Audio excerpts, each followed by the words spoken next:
Well, good morning and welcome to Coffee with the Pastor. Uh, we are talking through the Sermon on the Mount. Just started that this week, and we've started through the Beatitudes. We've looked at the word blessing. We've looked at blessed are the poor in spirit, for theirs is the kingdom of heaven. We've looked at blessed are those born, for they will be comforted. And today we're going to take up blessed are the meek, for they shall inherit the earth. Now, we don't think about the meek much. In fact, truthfully, the person that most people are drawn to is an extrovert, very confident person who can kind of come in and kind of take over a room and everybody's just drawn to them. We think about somebody who is able to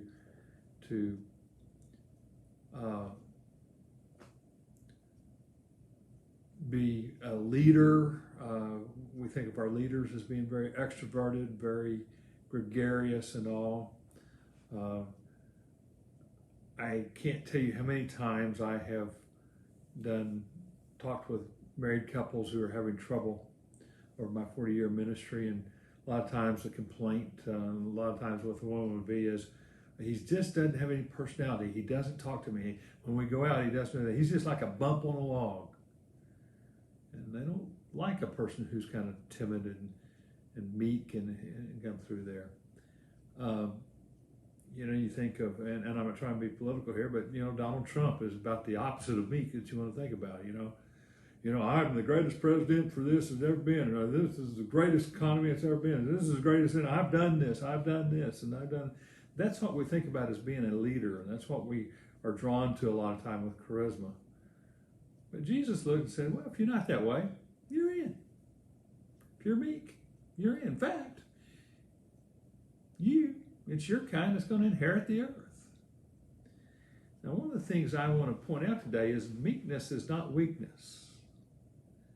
Just because someone chooses not to just draw attention to themselves, or doesn't brag a lot about themselves, or doesn't just come in and kind of take over a room, whatever, doesn't mean that they're weak. In fact, the word from the Greek that's used there is the same word that they use in having a large animal controlled, it would be the word that they would have used for controlling like a horse. If you have a wild horse that hasn't been broken, well, they're great, but they don't do you much good until they can be controlled, until they can control their power and put it for a purpose.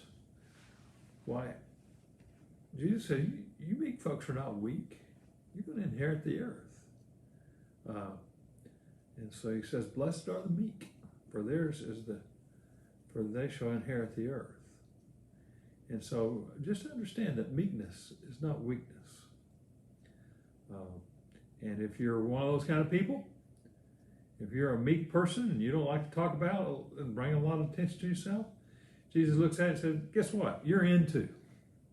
You're part of the kingdom. And you're a big part of the kingdom, because you're going to inherit the earth.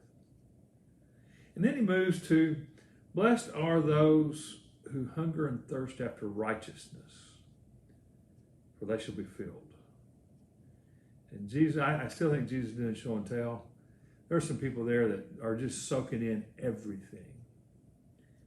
And Jesus said, blessed are you who hunger and thirst after righteousness. Now, those folks there probably knew what hunger was. A lot of people who lived in that day did not eat a lot.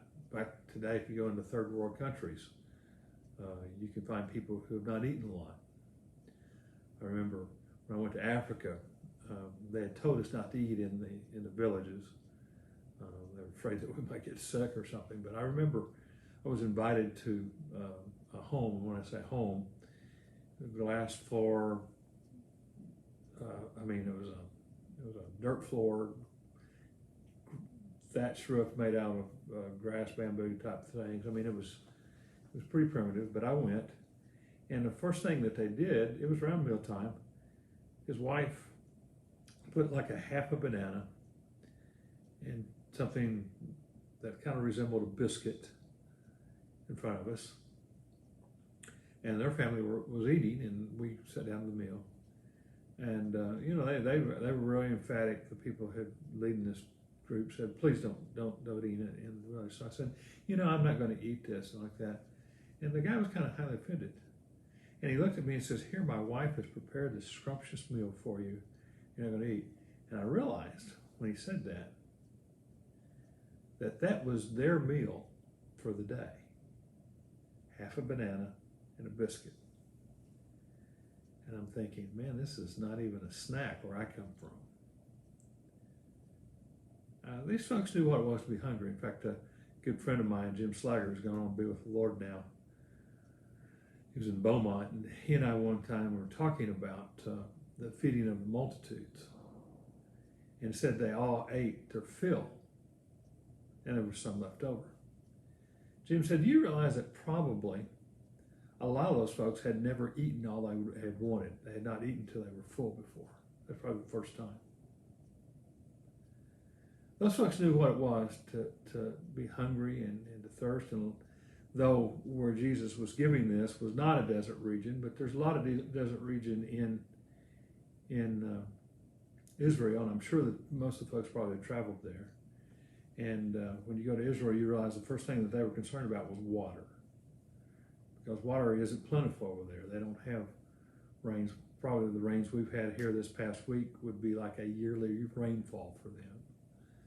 And so they don't have a lot of rains, and the water isn't plentiful like it is around here. So they have to really think about water. But think about yourself when you're really hungry and you're really thirsty for food and for water. He said, well, there's some people who are that thirsty for righteousness, to do right, to live right, to be right.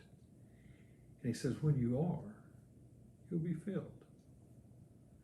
And I'm sure that there were some people there probably sitting around or standing around where he was. It was soaking in every word. Kind of like Mary was when Mary and Martha, when he was at Lazarus' house. Mary was just there so absorbed she didn't notice Martha wanting her to help her in the kitchen.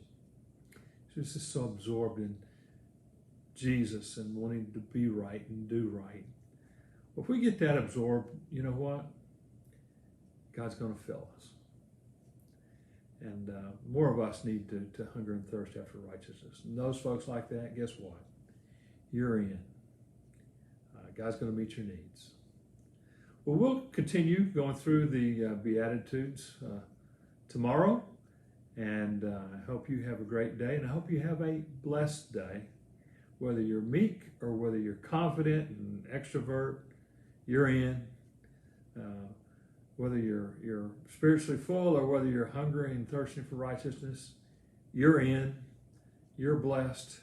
Just go live your blessing today. See you tomorrow.